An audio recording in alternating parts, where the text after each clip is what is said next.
why not? So Slippery Sill died, and so you find, yes, she has the dagger, and she has a small coin purse that she has stuffed in the top of the boot where the dagger is.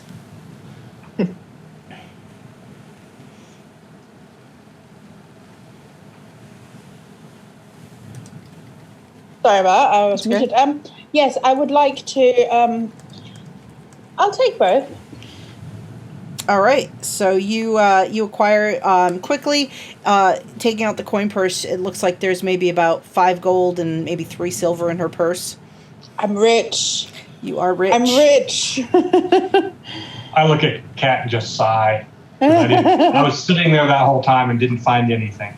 No, you picked the wrong boot, and Antoinette actually collected from the correct boot, and that is why she has the treasure. So, Indeed. So you see, Jaundice Jape is looking at you with a sort of scowl on his face, as you're looking over, and he starts going down to pick up Slippery Sill.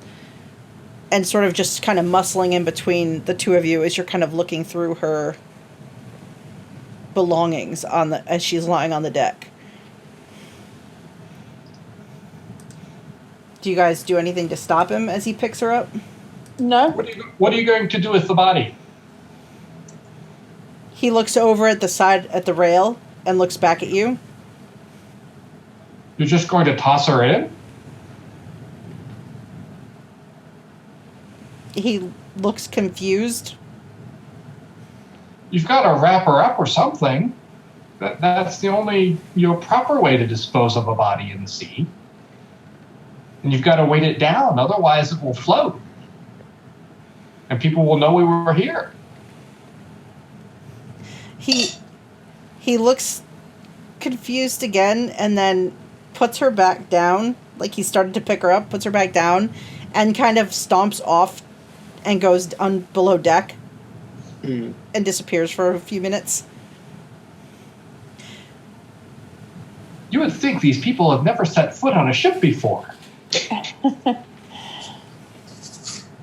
Okay, so what do you want to do? Do you want to wrap her up? Well, we need to wrap her up and weight her down so that she sinks to the bottom of the sea. Okay. We don't want her floating on the surface. Is there anything around to wrap her up with? Looking around on deck, you don't see anything on deck, though. Make an insight check as Jaundice Jape wandered off, and stormed down below. Sure. My insight of 0. So, Antoinette, you think that he's going to try to acquire maybe her, some kind of blanket, or maybe her hammock, there's the word, brain fart. Maybe her hammock to wrap her up in, and maybe some rope and something heavy to tie her to. You also sort of noted, Antoinette, he seems really upset, even though he's not saying anything. You can just tell in his expression, he seems really upset by this, that Slippery Sill is dead, even if he's not expressing it at all. And Bart, where are you hanging around while this is all going on? I think he's just taking his hat off and is sitting up by the side with Rosie, just kind of doing his best to look devastated, how could this have happened, As you're sitting next to Rosie, and she's just still sort of watching, she hasn't said much about it, a shadow kind of falls over you from behind, and a big meaty hand kind of comes down on your back, and a thump on your back. Look. So you look around to see the tall form of Crimson Cog, the gentleman who wears the bandana, the blue bandana around his head, sort of standing over you. And he thumps you on the back twice, and he looks down at you. And for the first time, he actually attempts a grin, which is kind of scary. This man does not smile. And Mine is too, so... And he says, well, if they can't handle a tale as interesting as yours, I think that they deserve to drop dead. I found it very interesting. Well, I'm glad you enjoyed it. I've told that tale a million times and never had something like that happen. Well, it's the best tale I've heard on the ship since I've been on board. Oh, well, thank you. I try my best. If you ever want other tales, I mean, I was told I want to tell ghost stories, but I have 100 others. I like the darker stories. Well, don't sugarcoat that. It's not interesting if you sugarcoat the details. And then he just sort of turns and walks away without saying anything else. And Rosie kind of looks back at you and she's like, I'll be honest, that's the most words I've heard him say since I've been on board the ship. I haven't heard him utter a single word. I didn't think he likes anybody. Like stories, evidently. Apparently. I honestly thought he was going to come up and, like, break your neck. So did I. I thought it might have been that Jape fellow. No, there's that fellow. And you see Jaundice there he is. coming out of the officer's door, and he's, like, got a blanket kind of thrown over his shoulder and a length of rope. And he's, like, carrying what looks like a crate with him. Oh, jeez. He kind of wanders over and leans down over the top of a slippery sill and starts trying to figure out wrapping her up.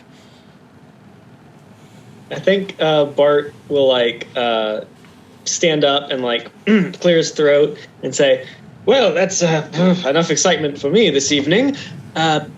Rosie, I hope you have a good night. Sandara, and I think Bart's going to go downstairs and, like, smile to himself and go to bed. Make a perception as you go to leave the deck. Oh, okay. I will. So as you cross the deck to go down below and you're sort of turning in and you say your goodbyes, tipping your hat, you see across the way, sitting in between the stairways for the quarter deck at the back of the ship, you see Flip's Chumlet, the shaved head and pot-bellied gentleman who kind of harassed you and Holt the other morning. And he's sitting on one of the crates and he's glaring as you walk away. And he's got his dagger kind of in hand. And you see him just like move it across his neck in your direction. And then kind of chew on the tip and put it back in a sheath at his belt. Okay. And then he goes back into conversation with the woman with the big gigantic ears that was with them that morning. And he's just like, they're kind of whispering together. Okay. And then you disappear below decks. Wait, did you say he's chewing his dagger? He kind of put it like between his teeth and kind of like bit down on the metal. Okay, and then he sense. sheathed it back into the sheath. Yeah. Okay. Interesting. I mean, at this point, it's quite late at night, right? It's after dark now. In fact, as Bart has left the deck, the first like raindrops start to fall from the storm that Conchabar said he could smell, and in the distance, you Antoinette and Miri, you see on the horizon like distant lightning flashes, and just I watch it, and the light rumble of thunder from a distance. I'm going to try and use it to increase my lightning technique, I think. Yes. And Antoinette climbs up to the crow's nest and throws out her arms. Basically, why not? Let's just say I do that. I want to capture lightning. So you want to climb up to the crow's nest? I love it. Absolutely, I want to. All right, so roll me an athletics check to climb up into the rigging and get up to the crow's nest. Yes, I do. Oh no. Let's see. So you attempt to climb up into the crow's nest, and you struggle a little bit. Like you sort of get up into the rigging, and you're kind of getting that issue where like you're climbing, your foot goes through one, and you get a little caught, and you're having a little bit of trouble. You hear from just above you as you're trying to figure it out. My lady, can a gentleman give you some assistance? And you look up to see the gnome Conjubar kind of like having come down from the crow's nest, and he's sort of hanging by one hand with the other hand out, looking down at you. Yes, please. I'm trying to get up. I want to see the lightning. Oh, a show, of course. Please, join me. And he will take you by the hand and help you maneuver up into the crow's nest as he deftly sort of climbs up after you. And he says, I enjoy the company very much. I had to say farewell to Holt, is it? Yes. He went back down to collect that winnings of his. And, Antoinette, isn't it? I ignore him and just stare at the lightning. You're ignoring him as he's taken off the big purple hat and he's done like a little bow. And he like waits a moment, he's well, hello, right? Puts the hat back on. I'm mesmerized by the lightning. I just look into the distance and go, you know when people are at fireworks and they go, oh. I do that, but with the lightning. He kind of waits for a moment or two, and he's like, well, right then, I'll just be over here keeping a lookout. Let me know when you want to go back down. All right, then. And what about Miri? Everyone, you see the crew kind of starting to move. Kind of the excitement has kind of ebbed, and they're starting to kind of move off and head below decks. I'm going to take the wrapping, the blanket, and lay it out on the deck, and then work with our wonderful half-orc dude to move the body onto the blanket and wrap it up and tie it up properly. And I will look at the crate to see what the crate is made of. So the crate is made of wood. But it looks like inside, he has put like one of the cannonballs. Okay, so I will roll that cannonball out of the crate into the blanket as well, and make sure it's all wrapped up nice and tight. He watches you roll the cannonball out, and he scratches his head for a minute, and then when he sees you put it inside, he's like. You get the impression that he was gonna just tie the crate to the wrapping and just drop the whole thing. Yeah, that wouldn't work so well. And so once I get it all wrapped up, I'll kind of point at it and say, okay, now it can be tossed over the side properly. I'm not going to attempt to pick it up because, there's no way I would. He will bend down and pick up the crate, or not the crate, but he kind of kicks the crate aside. He picks up the wrapping, kind of picks it up, and then sort of walks it over to the side and pauses for a moment holding it there, and then he kind of... Do you want to say something first? Do you want us to commemorate this for a moment?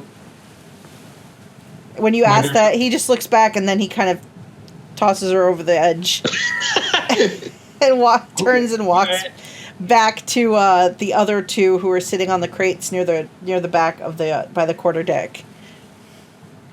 And I'll just kind of watch him go and shake my head.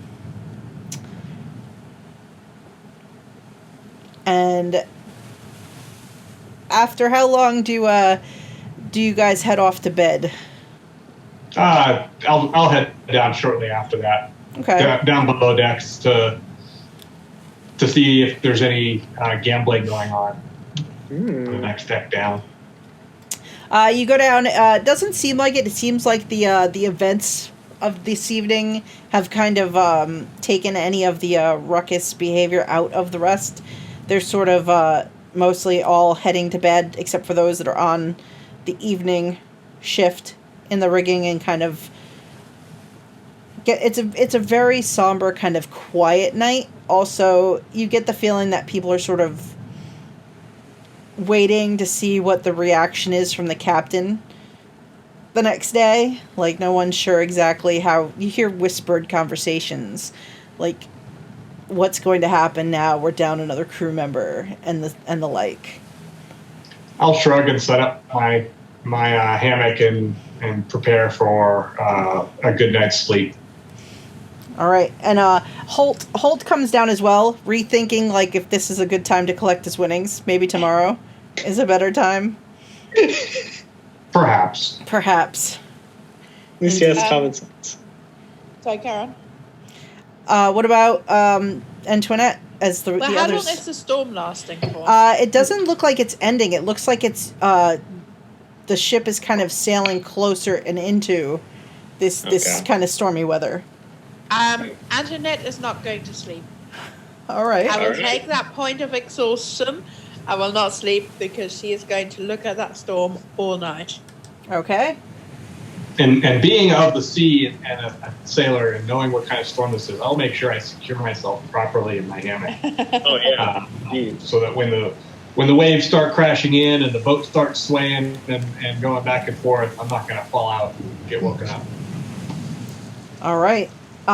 So, Antoinette, you spend the night, and Conchabar keeps you company, occasionally attempting a conversation, and quickly giving up when he realizes that you have absolutely no interest in discussing anything with him. Nope, I'm not even hearing him. I'm just looking.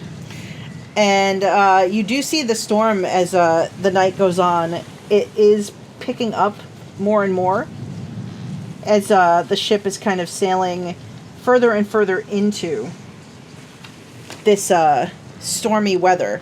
It seems like there's no good way that you can even see from your vantage point that the ship could avoid it as far as their current course. But nothing else too exciting happens overnight, and in the morning, the rest of you wake up down in the hold. Antoinette, you are very tired, but it's been exciting watching this. It's been absolutely worth it.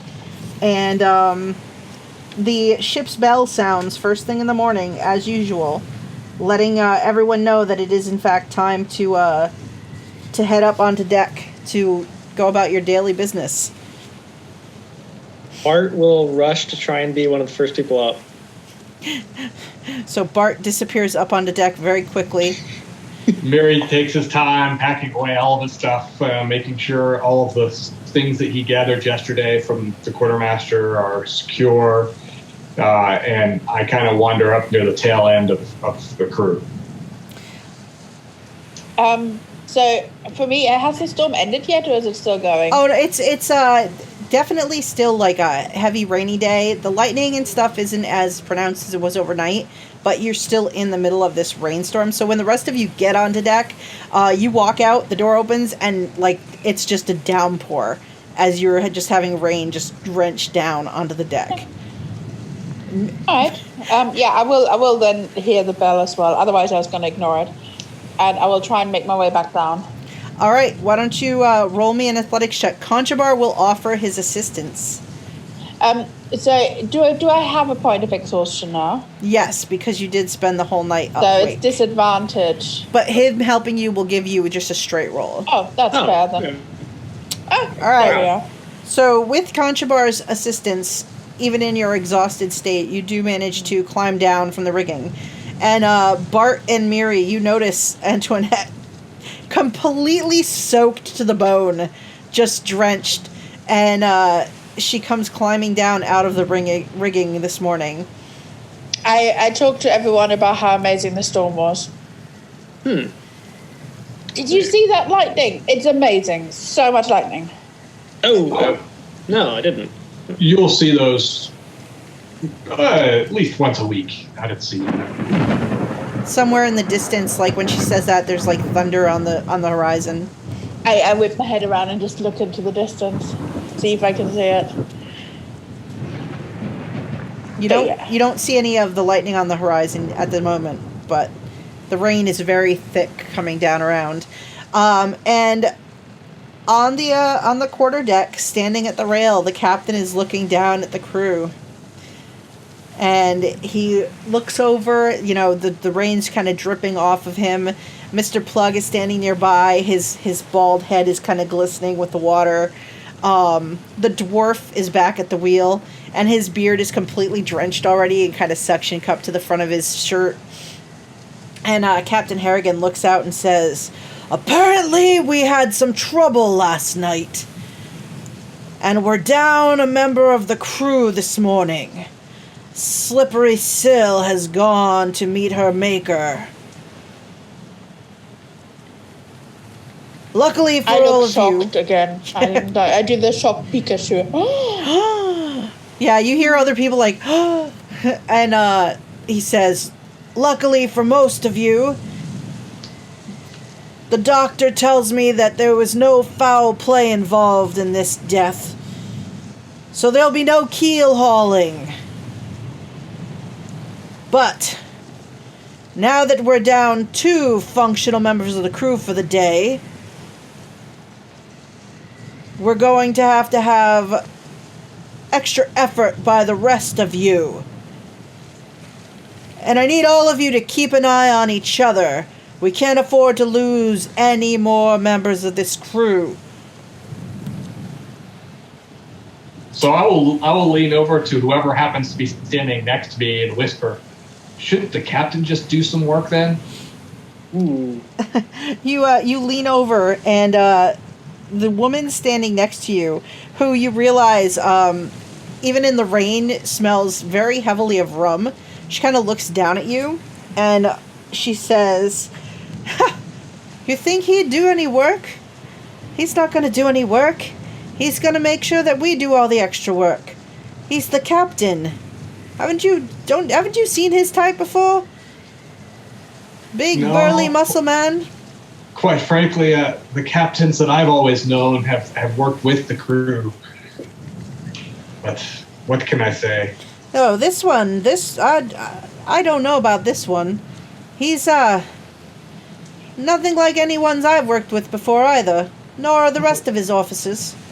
Doesn't sound like a very good captain and officer corps.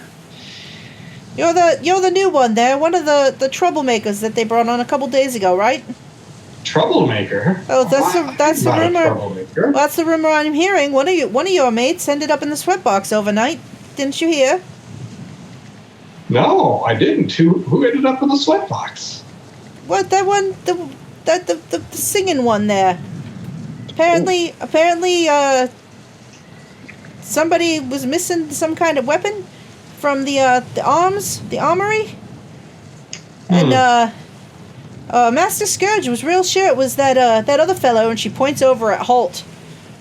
But, yeah, that singing fellow, he was reassured Master Scourge that Holt had nothing to do with it. And I guess Master Scourge decided that if Holt had nothing to do with it, he wanted to punish someone, so he's gonna blame the one that decided to tell him Holt was innocent. Yep. Typical of the officers on this ship. Yeah, so yeah, that one's over there. And you see the sweat box kind of at the back by the quarterdeck, and the lid is closed. The good news, I guess, is that, with all the rain and the cooler weather, it'll last a lot longer. Indeed. But, if we get one good hot day, he's going to be cooked like a raw egg. Yeah, we'll just have to get him out of there before that happens. Well, don't get caught doing that. I mean, Master Scourge has been pretty upset. A lot of his punishments have kind of gone a little lackluster the last couple of days. And, that's usually how he vents his frustrations. So, he's a very frustrated man this week, I think. Maybe he needs to take up another hobby. Well, I've been thinking that since the day I got on board the ship myself. But I think telling him that might just draw his ire. And, Well, maybe he should be on the receiving end of some of them. Well, I don't think I want to be anywhere near any situation that comes down with that man. He's not a very nice person, as far as I'm concerned. Okay. You should watch Good to know. yourself. You should watch yourself with people like that. I think they can only take so much before they decide to put a blade in you. He can try. Well, he might not do it himself. Watch out for that fat boy over there. And she points at Phipps, who's sitting in his usual place by the quarterdeck. Says, that one, he'll gut you as soon as look at you.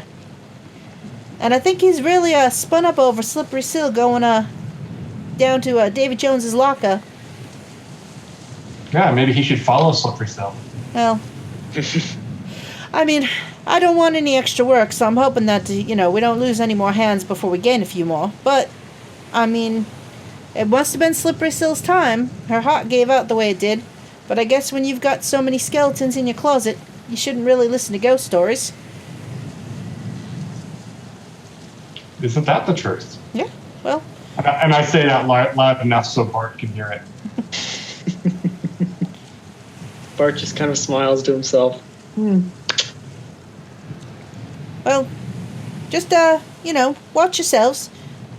Don't get too much trouble. And if you're going to get in trouble, just get in trouble away from me. Yeah, maybe you can join us for some trouble sometime. I'm more of the, I like a good joke and I like a good drink, but, I like to sort of keep my nose out of other people's drama. Okay. Though I won't say it ain't entertaining and I won't watch from a distance. I'll just make sure you laugh. All right, well, I better get going. This is going to be, extra work today, so... And this weather just doesn't hold up well for all that. I'm kind of hoping I get stuck in the bilges today. Oh, the bilges are nice and clean. It's true. Not much to do down there. She gives you a sideways look like, what? And then she kind of quickly moves away to where Master Scourge is sort of getting all the swabs together as Mr. Plug is collecting all of the riggers. And you all need to roll for your duties for today. The D6, right? It is a D6. Got it. Hey! Twinsies! Except Bartholomew rolls on a different list because he is the but still. Oh, so close to all fives. All right, so Miri and Antoinette, you move across to where Master Scourge is handing out duties, while Bart, you head back down below, following Fishguts, who sort of wandered up into the rain with the morning biscuits and things, and sort of handed them out while everyone was standing about getting their tasks. Master Scourge looks at Miri and shakes his head and says, I don't know about giving you this task for the day, but I guess I'll have to give it a try. He says, you're responsible for passing messages and being a runner today. Sounds like a good day to have that duty. So, you're responsible. Whenever anything's got to get passed around, you better be available and ready to go. Certainly. I'll just go right over here and sit down and wait then. Fine. He looks at Antoinette and he says, I give him the biggest smile. I need you to splice that rope. It's starting to fray and it's falling apart a little bit. So you're going to need to work on making sure it's in tip-top condition, especially if the weather's going to continue to degrade the way it is. Oh, it's amazing, isn't it? All this lightning and the storm. So much fun last night. I don't know what to do with this. I don't know how to do this. I've never done this. Somebody else might be able to do it better. I think we'll let you work on this. You'll have to learn on the job. And he looks around and he says, if you have questions, you can ask Tilly over there. And you look over to see the woman that Miri was talking to a little while ago, who is already sort of collecting up and like knotting some of the other ropes and moving them and putting them back from the overnight crew. And then Master Scourge continues down the way, assigning other tasks. And let's see, what's Holt doing today? I will roll a d6 for Holt.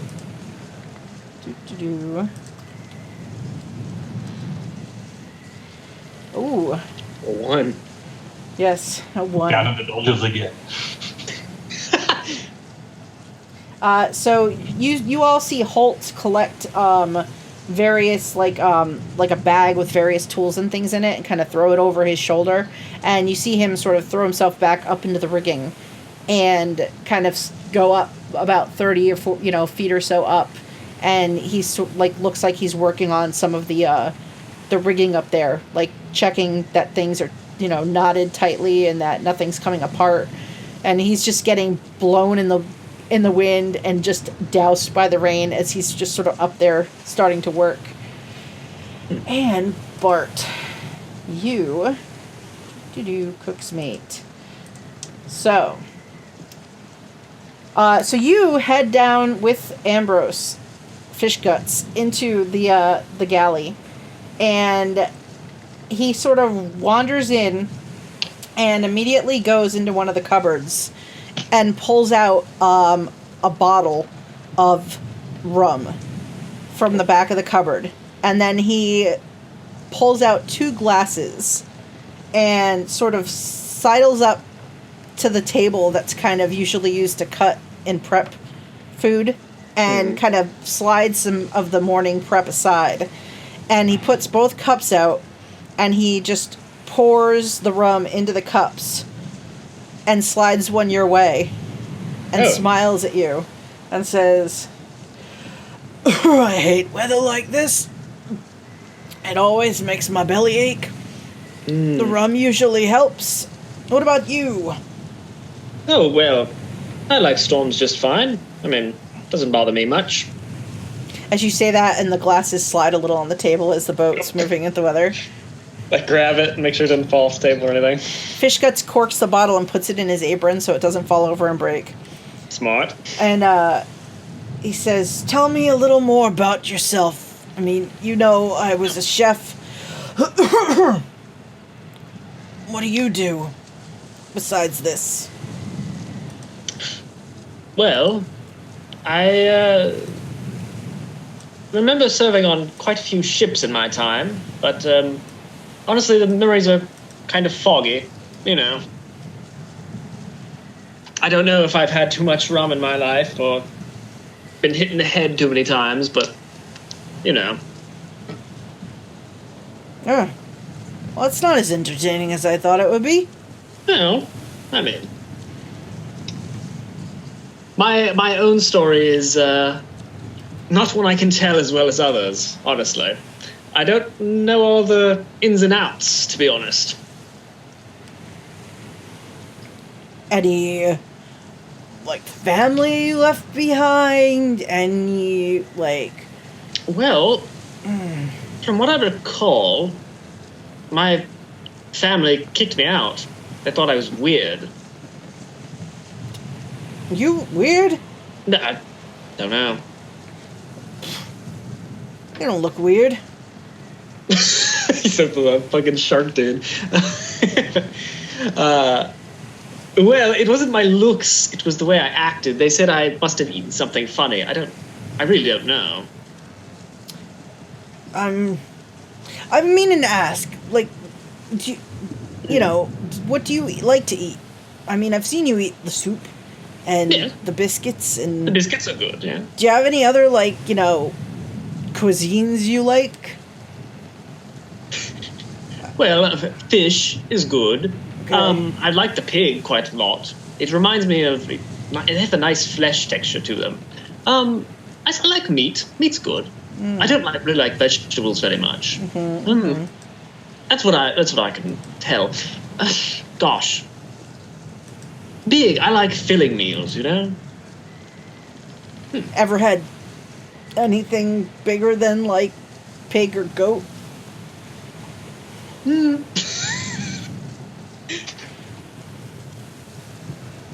Yes. Maybe. Oh. Well, just curious, I mean, various cuisines... You remember something bigger, yeah.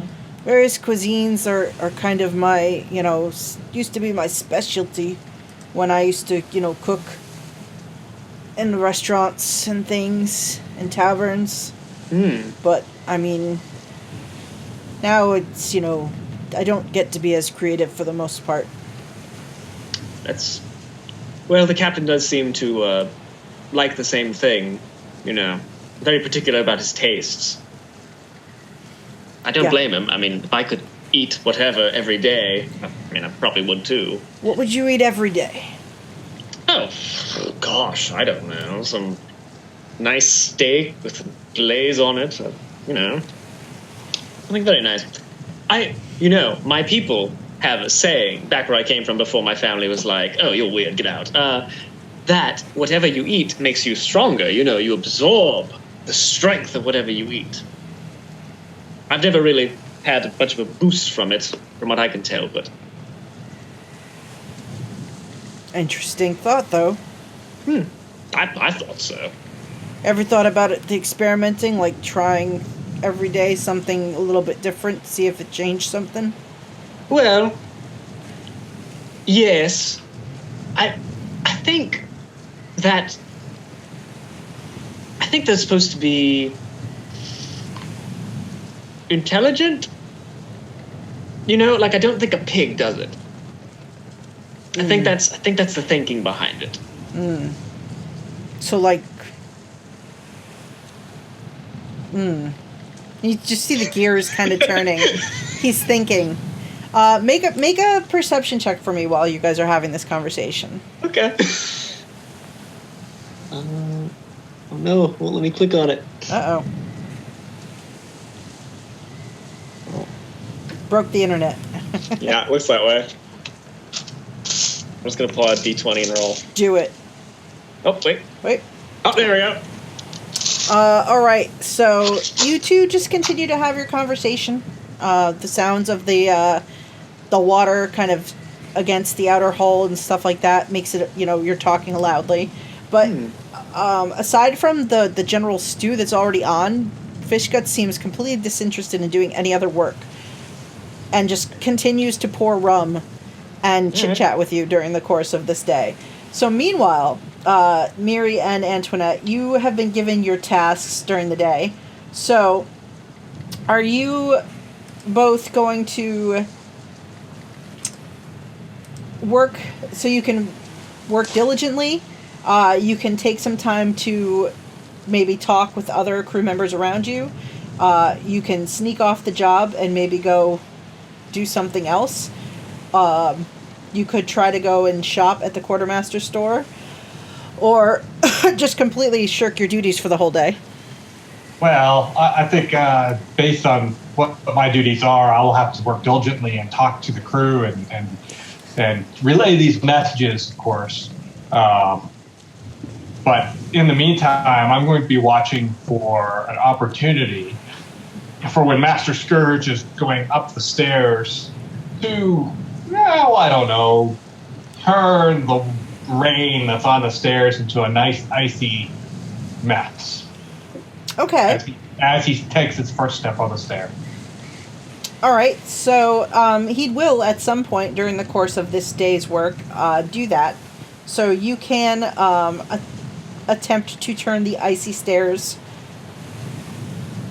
and see what happens to the poor Master Scourge, who is simply trying to go about a natural one. Oh, a natural one. Nice. All right. So.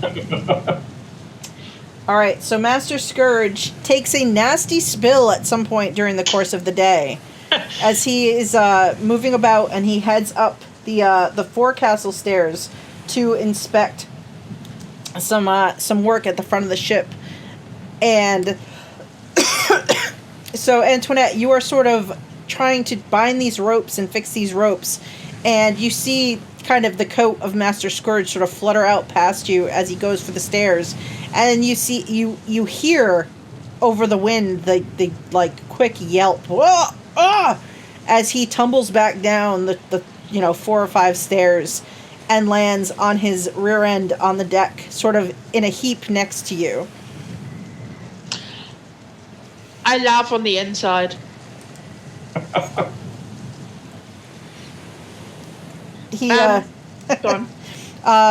he sort of lies there in a heap for a moment, kind of catching his breath, before sort of rolling himself over and hoisting himself back up, cursing angrily and looking around.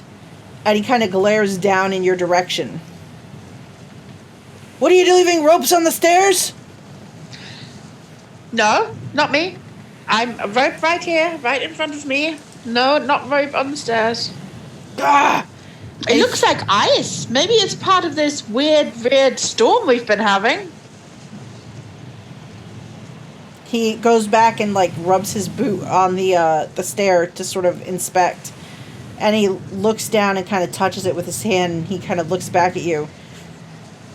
His eyes just kind of like angry, and then he uses the railing to kind of like help himself as he pulls himself back up the stairs, looking around, just sort of eyeballing everyone on the deck in the moment.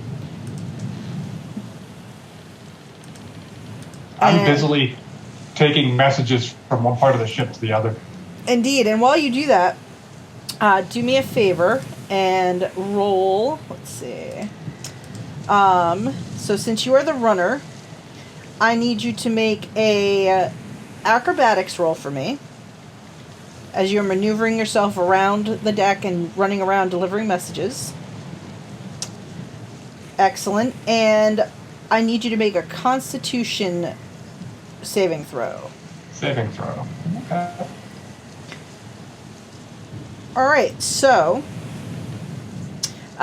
even with like all the running, and you sort of run up and down. At one point, you take messages from Master Scourge up into the rigging to some of the people up above. At one point, you sort of pass a message to Holt to switch positions.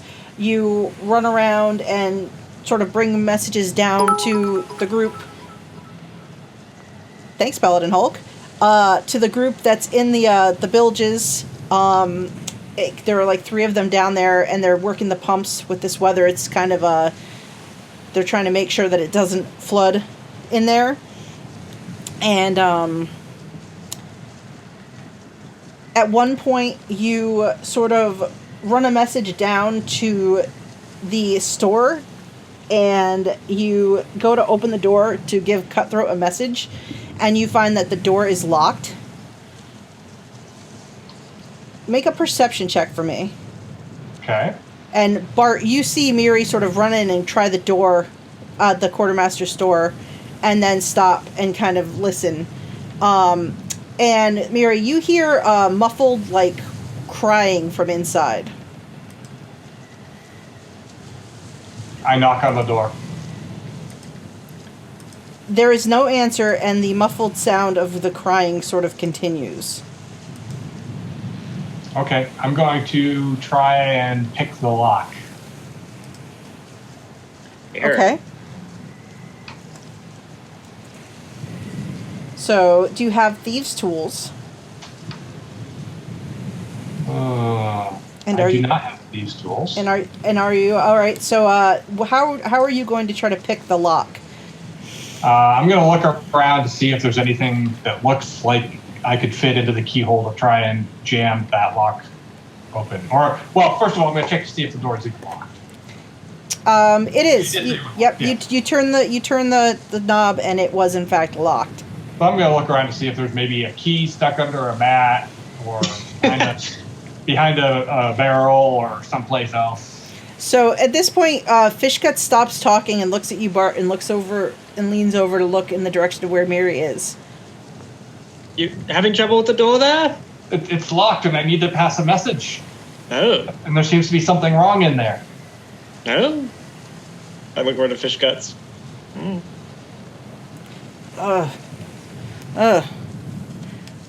Yeah, I haven't seen Cutthroat this morning. Hang on. He gets up and bumps the table and kind of knocks over the chair he was sitting in. Sort of swaggers a little toward the door. He kind of goes out and he opens the door to the room that they share, and he looks in. Cutthroat? Oh, not in there. Closes the door. Walks back over. Kind of moves past Miri and bangs on the door. Cutthroat! Cutthroat! The message for you. Cutthroat, open the damn door. He waits. The crying kind of subsides, but the door doesn't open right away. And then he, slams on the door and he goes, open the damn door! I'm not going to give you alcohol tonight! And you hear muffled steps, just 2 little steps, because that space is not very large. And the bolt kind of turns inside, and the door opens, and Cutthroat is standing there, tall, lanky, kind of disheveled hair, and she definitely looks like she's been crying. And she goes, what? What's the message? So I'll pass the appropriate message to her. She will take it. She doesn't even look at it right away. She just puts it in her, pocket. Okay, you gave me the message. Are you okay? I'm fine. I'm having a morning. What's the matter? My favorite minstrel's not around this morning, and he said he'd play me a tune. I heard about that. That is tragic that he got thrown in the sweatbox. What? Why is he in the sweatbox? Something about something or other. But he can't play if he's in the sweatbox. That would make it difficult, yes. It would. Can you get him out of the sweatbox? I don't have the authority to remove someone from the sweatbox. Unless I want to take their place.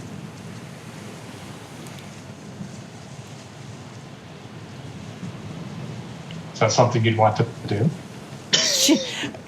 She looks at Miri and kind of gives this look I'm not sure if this is a joke or not. What? It is for your minstrel. No, I don't want to spend any time in the sweatbox. Nor should any of you. Cut through. What? Come out here. What? Come out here. Join me and Fish Guts for a drink, and we'll sing songs together. That'll raise your spirits. Make a persuasion check. Oh, okay. Whoa, that's pretty good.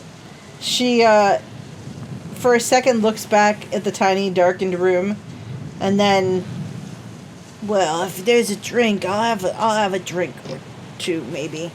That's a go. All right. There you go. And she kind of comes out, and Fish Guts kind of puts an arm around her, and he's like, it's all right, it's all right. I hear this one tells a fine story or two, though watch your heart. You might drop dead. Ha! I mean, if she could survive that right there, she could survive anything, I'm sure. Tough girl. And up on deck, Antoinette, you are working away at the ropes. Do you work? Yeah, so What's up? am I the only one working on this? You said Trini or Tribby? So Tilly was doing the job that you did previously, where you, organizing the ropes that were sort of left. Yeah. But she's nearby. Would it be noticed heavily if I were not to do anything? So you can definitely shirk your duties.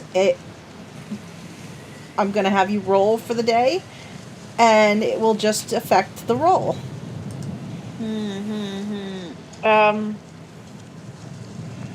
No, I'm gonna do some work, but I'm not gonna overdo it. Okay. So I like learning new skills, I think. So I want to learn some new skills, but I don't want to clear my entire inbox. all right. So you work, you don't really push too much of an effort, but you work, at a steady pace. Why don't you roll me a dexterity check for repairing these frayed and mangled ropes that you have been handed? And you have exhaustion, so you have disadvantage. Disadvantage. That's okay. 12. Yep. So you you don't get done with all of the ropes that are kind of in the pile that you started with, but you look around and you feel like you did a good job as far as getting done at least a decent portion of them at this point. By the time the end of the day kind of comes, and you're soaked to the bone, even more so. You have just been drenched the whole day. You've been out in the storm all day, but otherwise, yeah, you feel pretty good about this accomplishment. And right. At some point during the day, I would also have liked to look at the dagger that I picked up from Slippery Sill. the dagger. And I just want to have a look at it to see if there's any cool markings on it or if there's anything special about it. It's definitely, it looks to you like she probably had this made special. The hilt of the dagger is sort of inlaid with like little kind of like notches and things. Make an insight check. An insight check into a dagger. Into a dagger. Okay. That's interesting. I know. Yes, I will. All right, you're not 100% sure what exactly. Did you say I still had a natural 20? You still have 2 of them. Can I use one of them, please? Sure. I want to know. I've never made an insight check on a dagger. So you, looking at this dagger, kind of inspecting it carefully, you realize after a time that these markings, some of them are much older than other markings on the dagger, and you quickly decide that this was Slippery Sill's way of tracking her victims. And there are approximately 18 of these markings on this dagger. That's like a whole different approach to like notches on a bedpost or something. Making notches on a dagger on the amount of people you've murdered. Jesus Christ. Yeah, your thought is that perhaps each of these notches means that this dagger was responsible for each of these deaths. Oh boy. That maybe this was her weapon of choice. Does it like lie good on the hand? Like if I sort of balance it, is it a good dagger? Oh, it's a very like well made blade. Like this was probably picked out with some thought for this blade. This meant something to Slippery Sill. It was not just like a random find and, tool of like ease. It was probably very much important in her whole process. So, remind me again, when I searched her stuff and took that and the gold, who saw me? Miri was nearby, and Jaundice had kind of wandered over at the time. And there were other eyes of the crew, like, there were other people around, but Jaundice and Miri were probably the only two paying really close attention in that moment, as others were sort of jockeying for whether or not they wanted to be close or get away from the situation. Okay. Okay.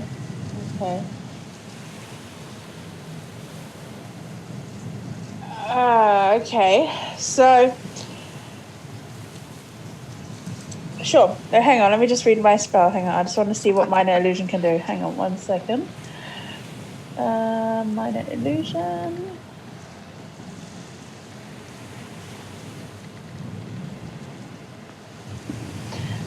Would you say that with minor illusion, where I can make an object in a 5-foot cube, would you say that I could make that dagger as an object? Yeah, you could make a replica of the dagger as a minor illusion. Okay. So, when it comes to the evening, and so as the ship's bell sounds for the end of the day, and Bart can make a Constitution saving throw for drinking rum all day. I will do a saving throw? Okay. Yeah. All right. Yeah, you're pretty good at holding your liquor. You keep up with fish guts and cutthroat for the most of the day. And Miri is sort of finishes up doing a ton of the running of messages back and forth. So the crew starts to kind of gather for the evening meal, which when the bell sounds, Fish Guts and Bart, you're kind of startled as you have to get the meal up on deck. Yep. That's us. That's our cue. Fish Guts looks at you, tries to stand up, and kind of sits back down heavily. And he goes, "Oh, that's your cue." I'll get it. Go over, grab the pot, the biscuits or whatever, Balance the biscuit tray on your Balance head. the biscuits. What was it say? Yeah. Roll me a acrobatics check, just because this is a very windy back and forth as the boat is in. All right, you lose maybe a few biscuits on the trip across and spill some soup, which the wandering pigs who have broken out sometime during the day are happy to come and scarf up in your wake as you kind of move along. It looks like a fun little fancy parade that's going through. in fact, one biscuit sort of tumbles off the tray, and Owlbear kind of catches one and eats it as he's sitting back in his usual spot. And as you walk by, he goes, fish. Fish. I imagine that as the pigs are, like, getting the stuff that Bart drops, he's like, oh, no, you're not supposed to be out. Oh, no, don't eat that. Oh. And then Owlbear grabs one, he's like, okay, you can eat that. No, okay. He keeps going up on deck. All right, so Antoinette, as Bart sort of kicks open the door and wanders up on deck, what are you doing? All right, so I want to wait until it gets to, like, everyone has eaten. Okay. And it's sort of, before people disperse to other parts of the ship, I want a scene. So, as everyone is around, I want to sort of move to the edge of the ship, the railing. Oh, no. Okay. I'm not going to jump off, don't worry. I want to move to the edge of the thing. Mm-hmm. About where she died, actually. Let's do it that way. Where she died. Okay, so she was about, she was on the main deck, but a little closer to the quarter deck toward the back of the ship. So she was a little ways away from the stairs to the quarter deck when she dropped dead. Mm-hmm. This is such a stupid idea. And I want to shout loudly and point in a random direction where there is no one at. And I want to say, it's her ghost, she's come back. And I want to minor illusion her dagger flying at me, landing in the ground next to me. All right, so you yell. Why don't we have you make? Let's see. Do you want to do a deception or a performance check to sort of draw the attention? And you'll have advantage because you're using your spell to sort of create this scene. But it means it's a flat roll because I've got disadvantage. It'll be a straight roll. Yep. Lost chance. I'll go for performance. Okay. I'll use my last natural 20 for that. Oh, okay. Wow. I want this to happen. All right. So as everyone has collected their meals and are sort of toward the end of eating, so they haven't like wandered away, Antoinette, you, Bart, and Miri hear Antoinette yell from the side of the ship and point, and you both can make perception checks. Got it. Wow.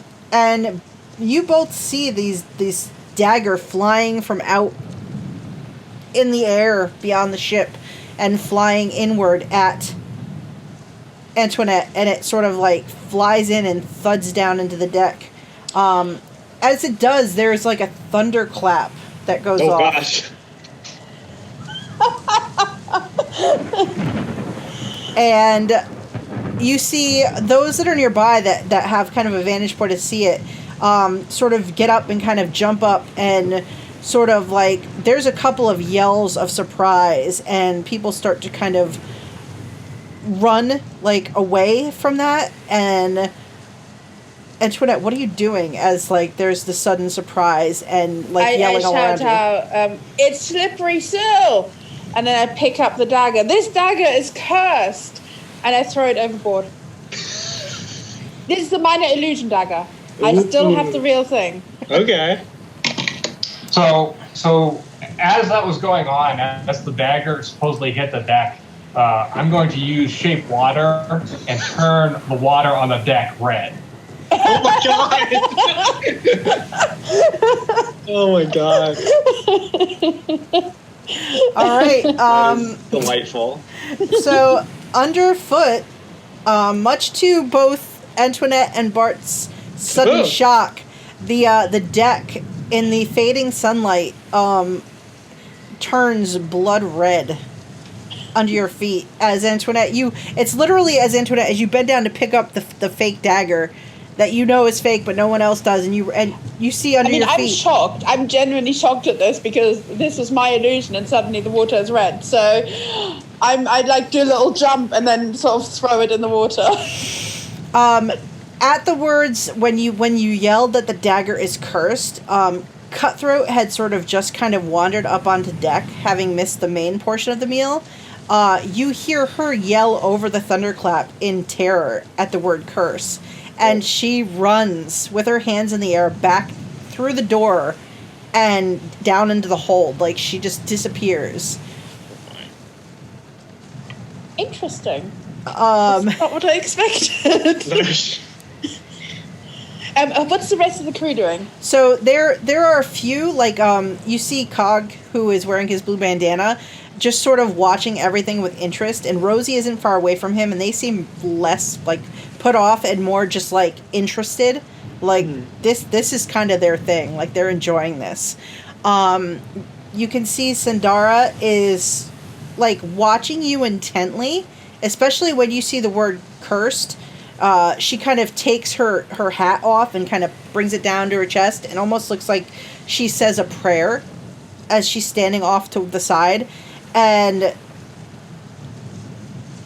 you also see on the quarterdeck Mr. Plug and Master Scourge kind of storming to either side, looking around, and they're shouting over the wind, trying to get everyone to calm down, even though the thunder is, like, louder now and the wind is picking up. And there's kind of a bit of mayhem. At least half the crew on the deck look like they just head for below decks immediately. Like, they just turn and run and kind of disappear below decks. The others, Master Scourge's usual, like, group, you see Jaundice, the large half-orc, kind of, like, standing back underneath the lower edge of the quarterdeck, like, looking around every time the thunder goes off, and looking back and forth, and looking at you as you throw the dagger away, and just kind of, like, getting as far back as he can into the shadow, as the other three who are with him, the one with the big floppy ears, the big fat gut, and the dwarf, are just sort of, like, whispering intently among themselves and looking about and watching you intently. I think Bart joins Sandara for a prayer and kind of, like, tries to speak over the window to the other people who are still around. I think we should say a prayer to Besmara to protect our ship from this curse. Roll a persuasion check with advantage. Got it. Persuasion. Oh my god. So when you say that, you do get a group of crew members who sort of start to make their way in the direction of you and Sandara. Barefoot Sam's kind of wanders over, walking on the deck barefoot as usual. You see Cog doesn't move, but Conchabar sort of swings down out of the rigging. He lands next to Antoinette and sort of looks to see if she's okay before removing his hat and kneeling down and putting it, like, in a prayer, like, stance. Jack Scrimshaw was almost to the door to go down below decks, and he sort of looks around, like, undecided, and then sort of, like, stops, and you can see even from here in the rain that he's, like, shaking. He looks completely beside himself as to what is happening, but he seems pretty terrified by it. And I'm going to whisper to those that are around me, and I'm going to say, look what the captain and Mr. Scourge have brought on the ship. They brought a curse to the ship with their leadership. Very nice.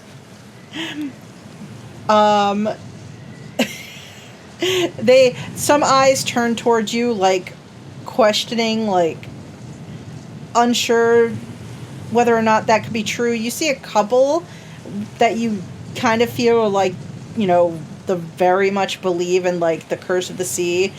Their eyes a little bit bugged out, like, oh no, this is bad news. Meanwhile, various of the officers have kind of moved about. You see, coming out and sort of pushing by Jack Scrimshaw, Pepperly Longfarthing, with her mottled hair, which, like, that always usually sticks out, like she's been electrocuted. She sort of steps out, and you watch as it just gets doused by rain and quickly, like, sort of flops down over her head, which honestly, being this soaked, you can see the bald spots very well where she's sort of singed out big portions. She's like, what the hell is going on? What's all the noise? You there? You there? What? I in a shocked voice, go, I saw Slippery Sill. She's up there. Pointed where I pointed earlier. I saw her. She threw a dagger at me. There's a curse upon the ship. The captain has brought a curse upon the ship. What? Curses aren't real. They're just a bunch of smoke blown up someone's ass. You all saw it. And I point around to the people that are stood around me. You all saw the deck go red. You all saw the dagger that was thrown at me. True. I make sure I go directly up to people and I go, you saw it, you saw it. You see some heads kind of like nod, like, yeah, saw it. And Master Scourge is like, that's enough of that. We don't need any more of this talk. Say your prayers to Bismara. You two stop screaming about this. We've got a priestess on the ship. And she'll quickly put any worries to right. And he sort of points at Sandara, who gives him the dirtiest look. just slits her eyes and gives him the dirtiest look. And she says, it's all right. We don't need to panic. Come in. We will say a prayer to the Lady of the Sea. She will protect us against this. You don't need to worry. What's Pepper doing? Huh? What's Pepper doing? What's Pepper Longfarthing doing? She's storming about the deck, looking like over one rail, looking out, storming up to the foredeck, sort of like forecastle, like looks out over the front of the ship, storms back down, says, I see nothing. Nothing, I tell you. I mean, it is a bit late for that, but yes, sure.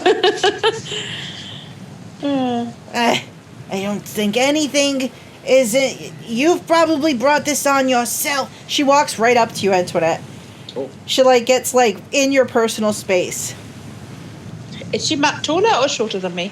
She's up to your nose, so she's got to look up at you. Sorry, she walks up to me and she goes up to my nose. That's hilarious. And just tilts her head up, and she kind of tries to pull your head down so that you're line and eye. And she's like, "You don't look well." As she says that and goes up to Antoinette, I'm going to cast the Shape Water spell again and turn the water black, pitch black underneath her. I back away in horror if I can. What's this? The water! The deck! She looks down at the deck. And Miri, do me a favor. What's the components of the Shape Water spell? It is just a somatic. Ooh, okay. And where are you standing while this happens? How far away do you have to be? I'm standing back near the stairs down that go downstairs. Okay. So let's just check this.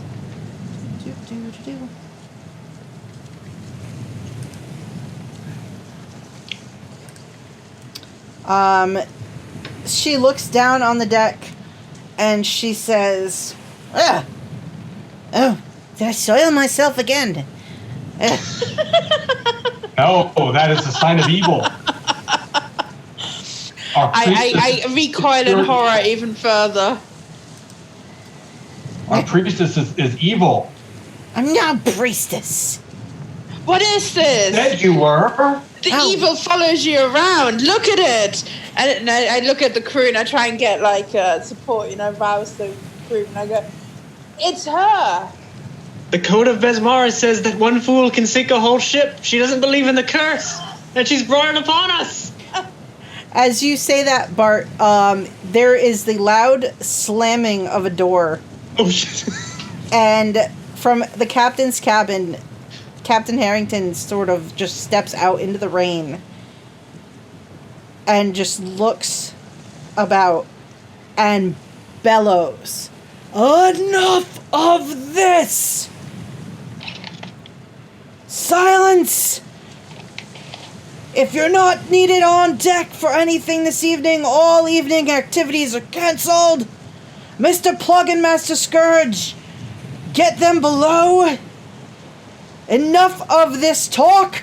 And his eyes, like, just sweep the crew, like dagger points. This is not the time for this. We're coming into terrible weather. And I will not have this talk on my ship. So, Jeanette, which door did he do that out of? He walked out from the quarterdeck, the door that's just to the, like, right underneath the quarterdeck stairs. Okay. So, can I see the crossbow bolt, or the crossbow that's there? That's the trap? I think the trap. Yep, you can see that that's there, but it's not currently activated. So, I'm going to shape water and freeze any of the water that's on this crossbow bolt that's blowing in from the rain. Good. All right, so his attention is elsewhere, so he does not. He's busily like yelling as he's standing there on the deck and yelling at everyone to head out. And you are across the way in the heavy rain, so he doesn't see that you do this. And Master Scourge and Mr. Plug start kind of ushering the crew that is not going to be on overnight tasks to go into the hold and go down and go to bed. No more of this talk. Say your prayers with the priestess. And Sandara says, we'll be all right. We'll be all right. Besmara will bless us. She'll protect us. You don't Not need from to... you, she won't. Sandara's a good lady. Any of the stuff we've been saying, like especially with that line about the fool and whatever, is the crew starting to look very uncomfortable around her? Oh, make an insight check. Because Sandara is your friend, but the other one, Peppery, is the crazy one that came out and has now the soft hair. She's the one that you made the black puddle under. That's a 7, unfortunately. Yeah, so you're not 100% sure. I mean, you do get the impression that in this instant, there are quite a few people who seem unnerved by all of this that's going on and uncertain as to what the hell is happening. But you probably can't really tell if this is like just going to be like in the moment they're just freaked out, or if they're really kind of like latching on to this bit of hysteria. And So I'm going to head downstairs, though, Jeanette, with the crew. Okay. And I'm going to continue egging them on with rumors that the captain and the priestess are bringing this curse upon the ship. And then unless we do something, that the ship will not survive. Neither will any of us. As you're doing that, you hear from behind you the voice of Phipps, the hefty, burly, bellied man there. He yells up from behind as he's making his way down. Shut up! They said no more talk of that drama. There's nothing going on. Everything's fine. Did everything look fine to you, Phipps? I think you had some bad alcohol. I think everything's going to be just fine. You didn't see the blood-red deck and the black water underneath the They say priestess? the black spots of pirate's death sentence. You know, the changing light of the sun setting can make a lot of funny things happen to the eyes. Oh, you have had too much to drink, Phipps. You just need to stop making trouble. I'm not making trouble. I'm telling the truth. And We're trying enough to of save that. the ship from more trouble. Trying to save the ship. You're gonna get us all killed if you don't knock it off. We're not getting them killed. It is the captain and the officers that are going to get us killed. They brought the curse upon us.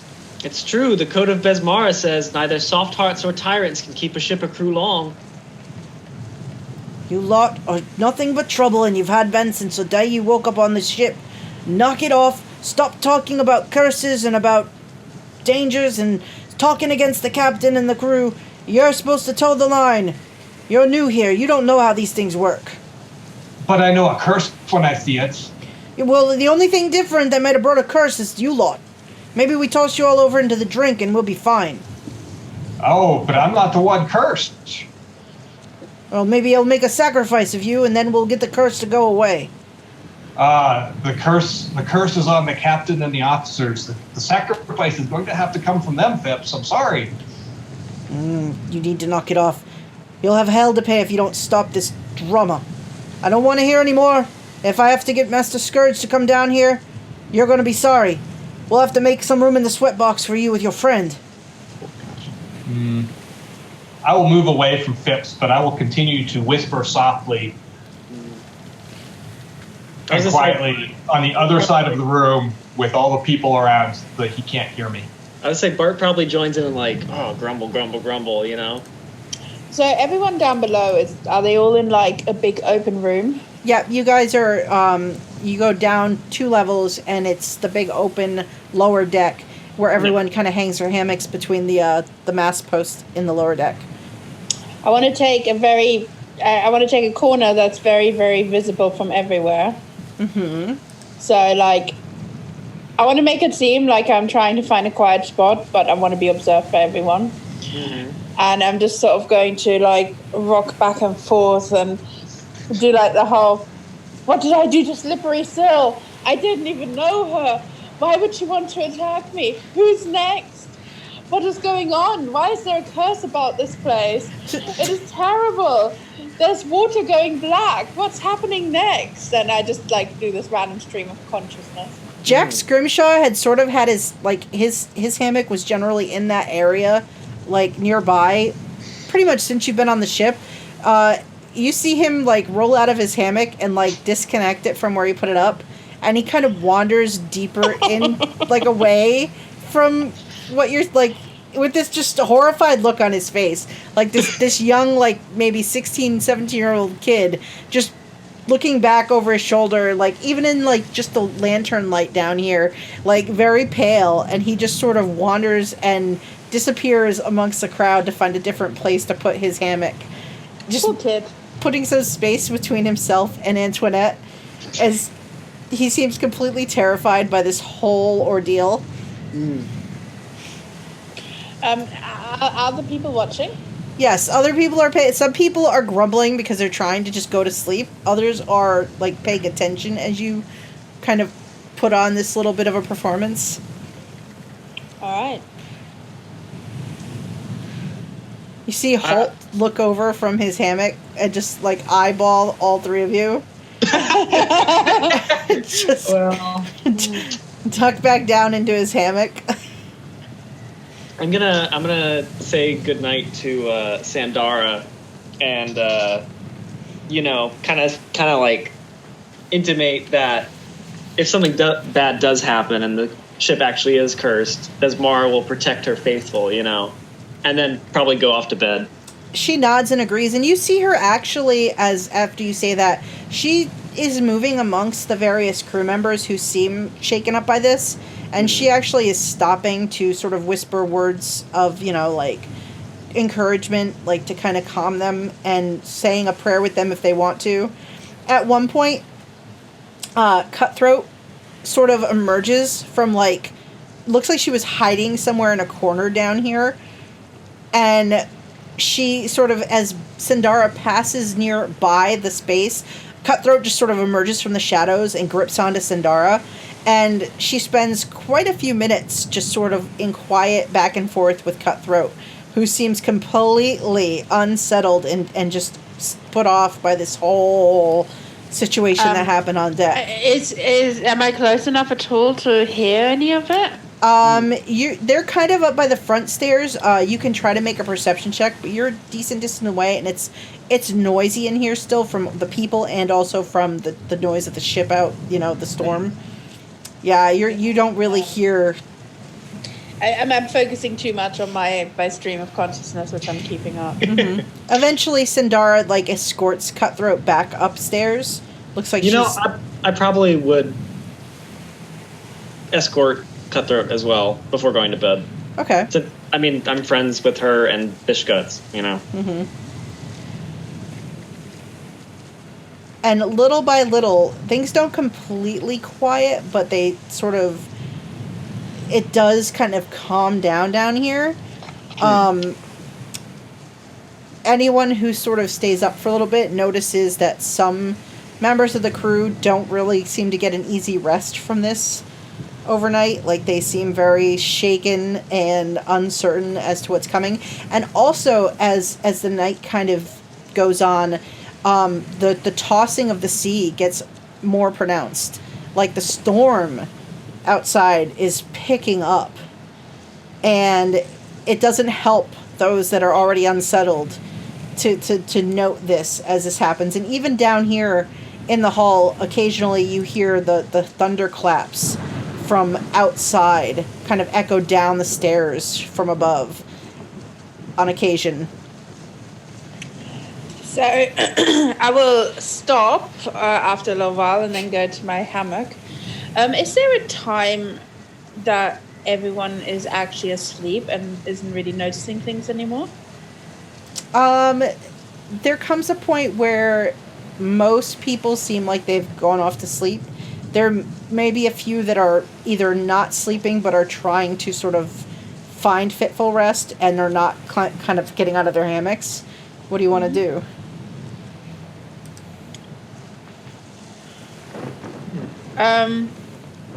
No, I'll save that. It seems too risky to do it now. I feel like there might be too many eyes on me.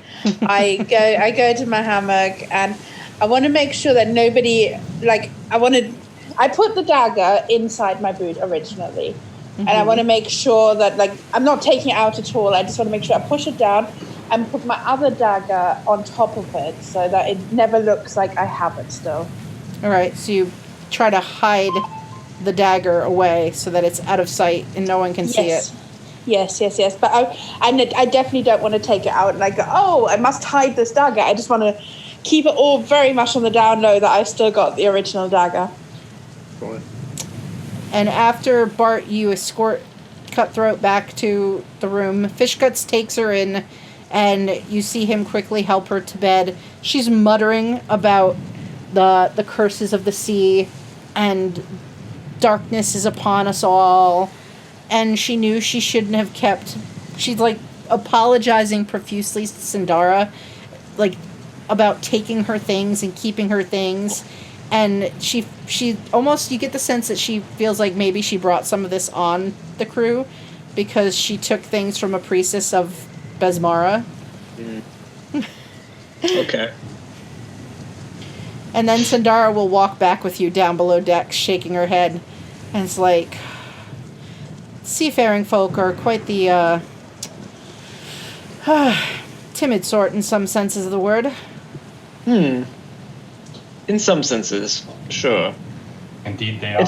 It's funny how all the bluster can turn to sobbing and weeping so easily. Well, you can't blame Cutthroat. She's a sensitive sort when it comes to these things. Oh, I know Cutthroat from, our sessions together, so I understand. Yes. Well, get some sleep. It seems that... And she sort of looks around as she holds on to one of the posts as you come down the stairs. We're not going to have a quiet day tomorrow. It doesn't seem that way.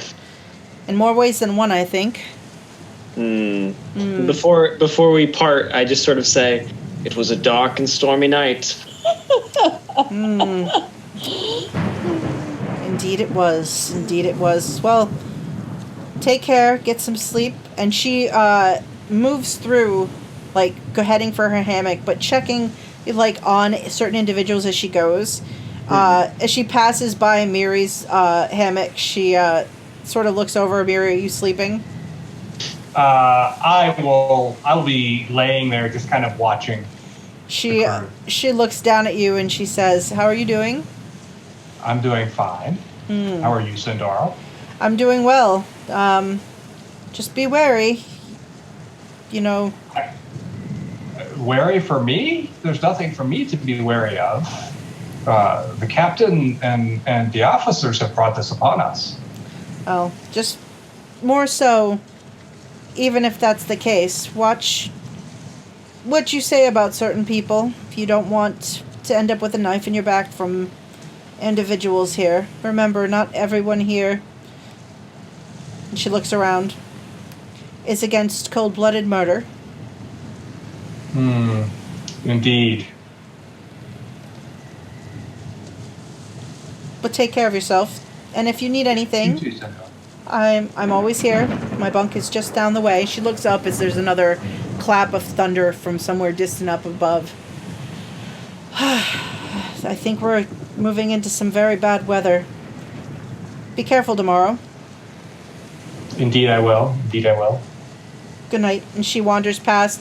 And as she sort of swings into her hammock, she just looks across and makes eye contact with Antoinette. And you see her just sort of give you a wink. And she takes her hat off her head and, like, lays back in her hammock and kind of puts it over her face to go to sleep. Interesting. And I think that's a good spot to call it for this evening. Having overcome our technical difficulties and just cause more drama on the ship. I mean, that's what we do best. You know? I mean, you know. That was some good teamwork. This I know, worked wow. out so much better than I expected. And Hijinks on the high seas. it's true. And but before we go, and we didn't really dole them out. So PaladinHulk had donated 800 bits. Ooh, wow. So Wow. and the expressed the interest of you all deciding what you wanted to do with them. So you three have 800 bits to spread out amongst the various donation options. Which, if you remember, 100 bits gives you advantage or disadvantage. 200 bits give you nat 20 or nat 1, and 500 bits gives you a healing potion. How I about we said- just do... All that ones to the DM. Aw. I mean, then maybe that might. I would say- That can help any of us. I would say more nat 20s for all of us, including PaladinHulk. If you do I was a nat thinking- 20 for each, you would each get one. Yeah, let's do that. That seems reasonable. I think they're mostly used, unless you guys have better ideas. That's fine. We could go on that 20s. Yeah. I mean, Brad's got ideas, but they're mostly to give me, mostly to throw them at me. Yes, because then any of us can use them at any time. It's very true. So, To our le- advantage. why don't we go around, and if anybody has any plugs, we can do some quick plugs. So why don't we start with Brad? What do you got going on? Anything good? Oh, not much. Just recovering from my wonderful surgery and getting back to work tomorrow. Ooh, there you go. Excellent. And how about Kat? What do you got going on? No other streamed games. So yeah, nothing from that front. Just this one, which is fun. Excellent. And how about Dylan? Well, hey, I do. Well, hey. On Saturdays on twitch.tv/PowerscoreRPG, Jeanette and I are in a campaign where we play as the Chaos Crew, who cause a lot of chaos. We're currently going through the new Acquisitions Incorporated adventure, Orrery of the Wanderer, and went to Neverwinter, where I might have assaulted the Lord Protector, who's kind of a sleazebag, and might be in prison right now for my execution tomorrow. But I did give him a super wedgie, so honestly, worth it. You know. Yeah. Yeah. Jeanette's character's fine. I mean, he is technically my future father-in-law, so I mean, being future family, I got a pass. But I don't know how fine my character is. It's kind of a crapshoot there. Yeah. know. All right. Yep. So you can find me there on Saturdays at 3. Every other Saturday, you can find me at 7 p.m. Eastern Time on Scotty Hood's channel playing Ghost of Saltmarsh. So I'm getting to do a little bit of like sea stuff. And then every other week, we will be back here with more Skull and Shackles. Yeah, I don't know. The crew, there's definitely seems to be a very distinctive line forming between certain members of the crew.